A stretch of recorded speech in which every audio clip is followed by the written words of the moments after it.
Sek, nabanggit nyo rin po kasi, parang tila nairita kayo, sinasabi nyo, isang maliit na chismis lang, pwede kasing maging katotohanan na. After the press briefing, nakailan na rin po si Congressman Leandro Leviste, humingi po ba kayo ng pruweba din sa kanya? Meron daw po ba siyang mga ipapadala sa inyo? Ukol po din doon sa mga akusasyon niya? Opo, actually, nagpatawag po ako ng staff member natin dahil at that time, nung press con, ako po ay nag-i-inspection po sa ibang lugar outside of Metro Manila. So, ang sabi ko lang po ay, magbigay po tayo ng ebidensya, no? O ng kahit anong impormasyon. Kasi mahirap naman po yon, Ma'am Cha, no, Sir Ted, no? Dahil, naman po, no, dapat po, lalong-lalo na dito sa sitwasyon natin ngayon na kung merong mabigkas na pangalan o masabing pangalan sa publiko, napaka-bilis po ng perception ng guilt.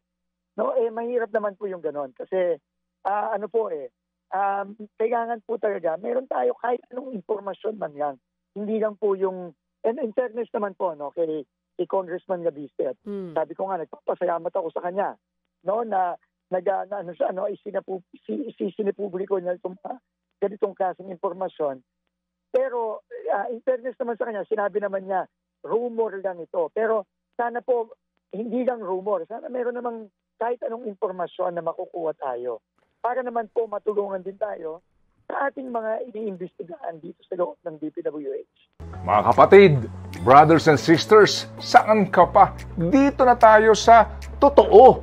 Dito na tayo sa True FM. Mga kapatid, mag-subscribe and follow po kayo sa social media accounts ng True Network PH. Yan po kami. Hanapin nyo lang True Network PH, Facebook, Instagram, YouTube, TikTok, and podcast. Mapa Apple or Spotify man yan, mahahanap nyo kami. Lahat ng mga napapanood at napapakinggan nyo po sa programa, nasa social media accounts namin yan. So, paano mga kapatid? See you sa social media!